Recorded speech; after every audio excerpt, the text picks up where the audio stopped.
Hello everyone, आप सभी को मेरे चैनल लव स्टोरी एक्सप्लेनेशन में स्वागत है।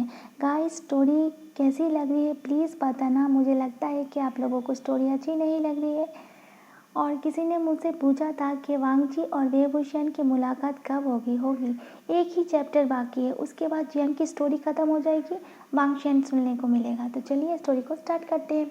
लास्ट पार्ट में हमने सुना था जियांग फैंगमिया की डेथ हो गई थी और मैडम यू विंग के ऊपर ब्लेम देते हुए उसके ऊपर टॉर्चर कर रहा था।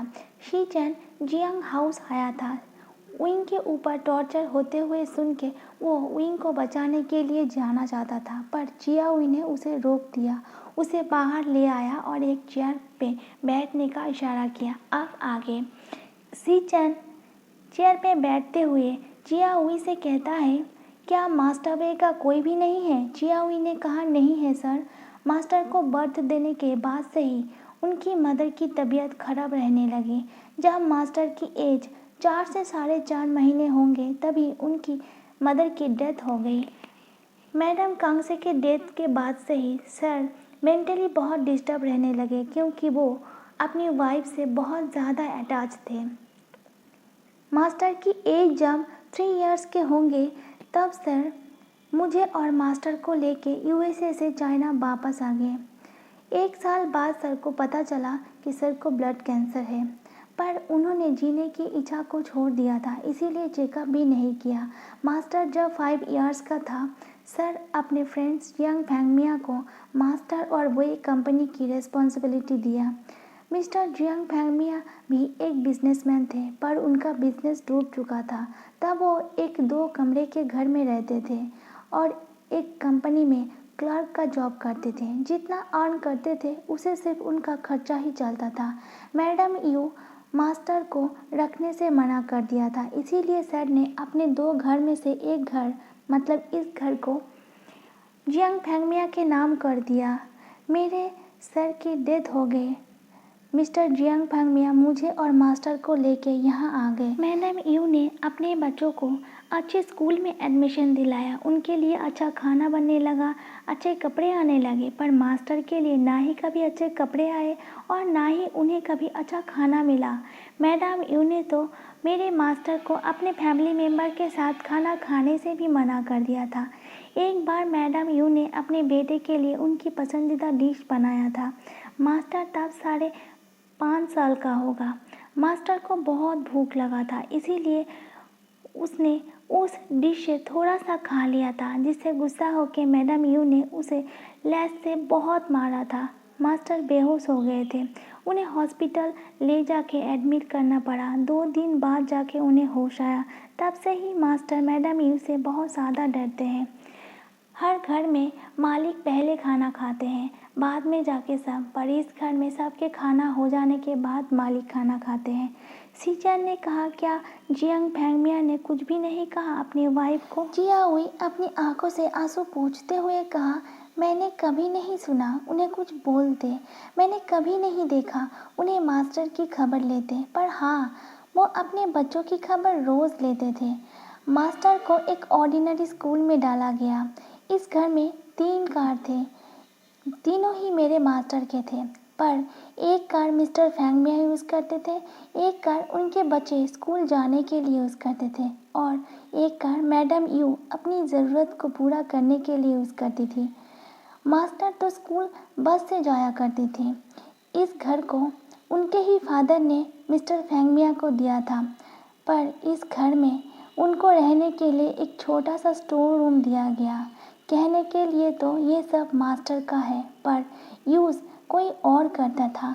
शीचैन के मन में विंग के बारे में जान के बहुत ज़्यादा दुख हुआ। जिया हुई आगे कहती है, मास्टर आज भी बस से ही कॉलेज जाते हैं। हर दिन अपने पैसे लेने के लिए उन्हें दूसरों के सामने हाथ फैला के मांगना पड़ता है।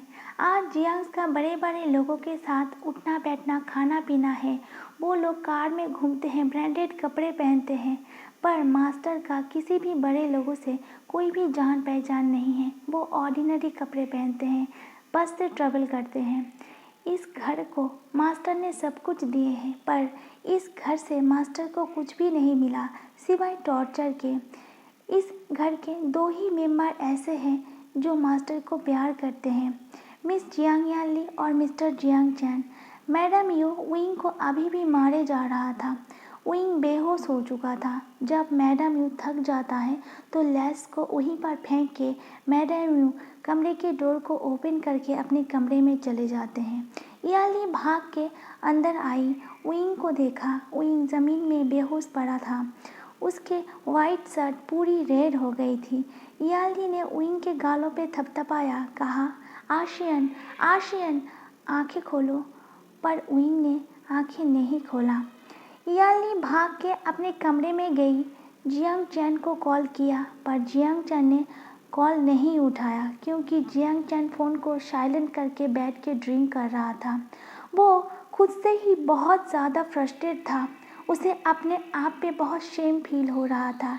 याली फ़ोन को वहीं पर रख के बाहर आ गई।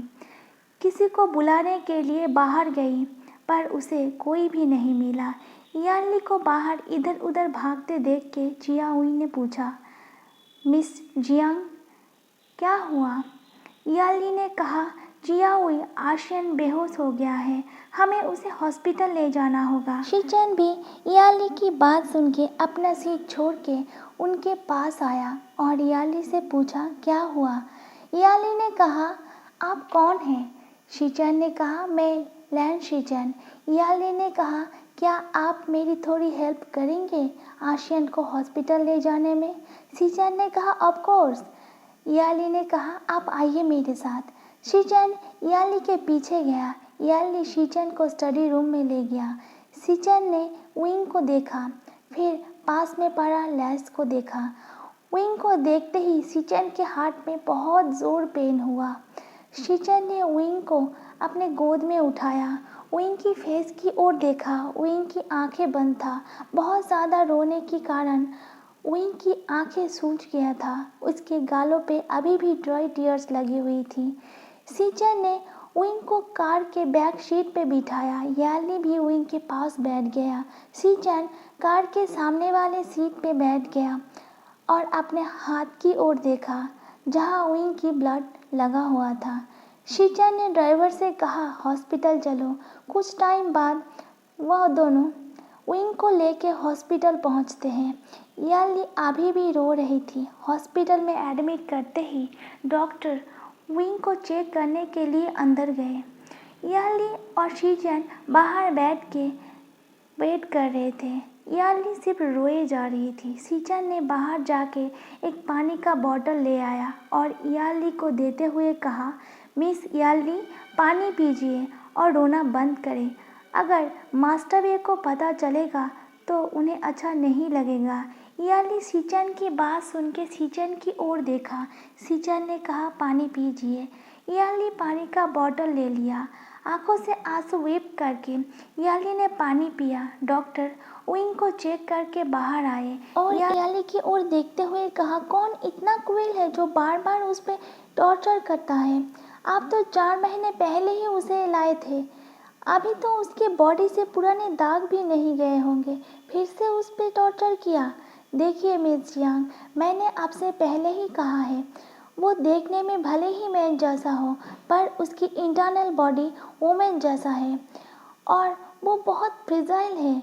अगर दोबारा ऐसा हुआ तो मैं खुद पुलिस को कॉल करूँगा। याली ने तुरंत कहा, नहीं डॉक्टर, फिर से ऐसा नहीं होगा। डॉक्टर ने कहा, उसके फादर मेरे भी फ्रेंड्स थे, इसीलिए वो मेरे बेटे जैसा है।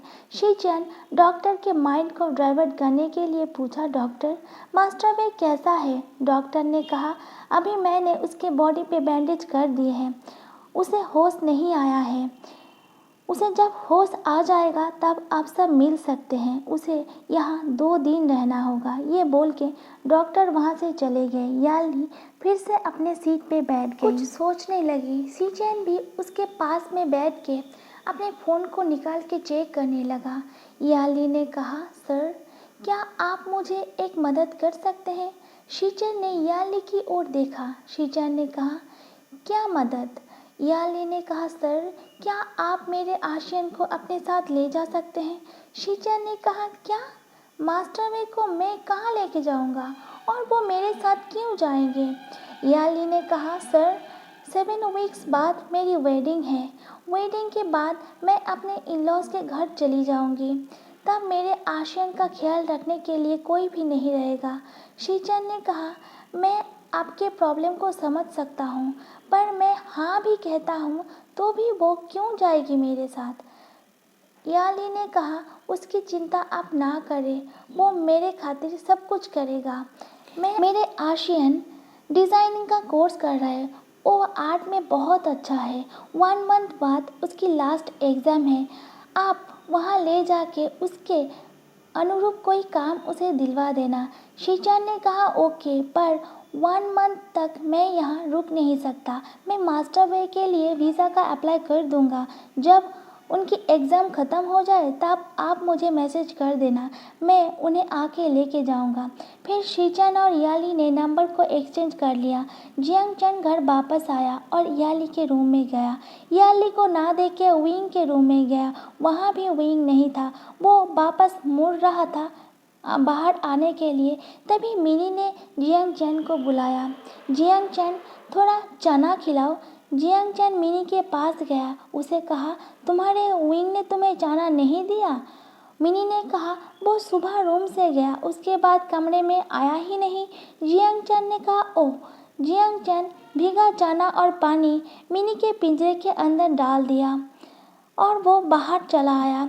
मेट से पूछा, याली और विंग के लिए। मेट ने कहा, सर, मिस याली मास्टर को लेके हॉस्पिटल गए हैं।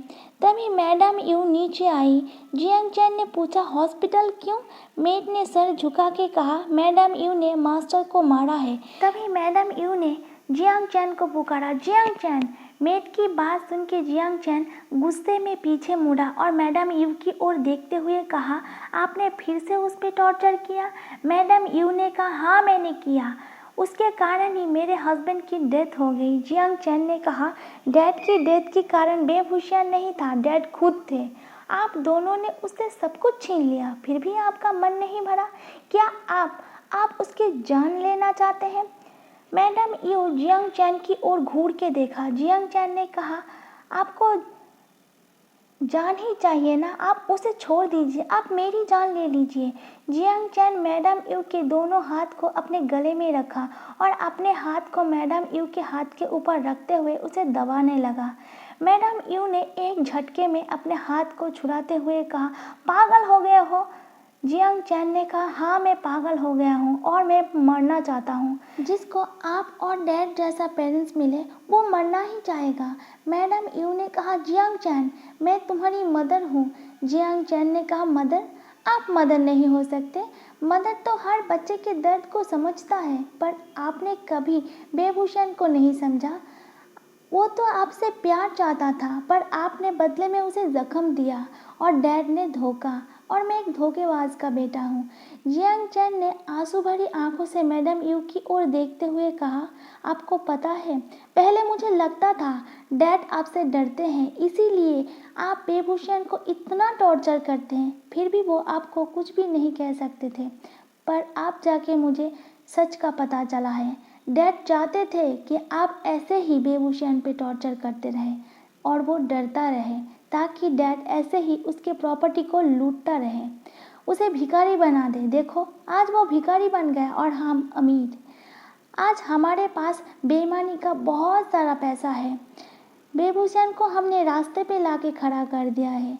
मैडम यू ने कहा, जियांग चैन, अभी तुम ड्रंक हो, इसीलिए अभी तुम क्या बोल रहे हो तुम्हें पता नहीं है। जियांग चैन हंसते हुए कहता है, मैं ड्रंक नहीं हूँ, मैंने ड्रिंक ज़रूर की है और जो मैं कह रहा हूँ वो सब सच है। जिसने हमें रहने के लिए छत दी, खाने के लिए खाना, आज हमने उसे सब कुछ छीन के दर-बदर भटकने के लिए उसे मजबूर कर दिया। आज आप तो बहुत हैप्पी होंगे बेभूषण की ऐसी हालत देख के, पर मैं हैप्पी नहीं हूँ। आपको और डैड को बेभूषण की प्रॉपर्टी चाहिए था ना, आप रखिए। डैड तो चले गए, पर आप तो हैं ना।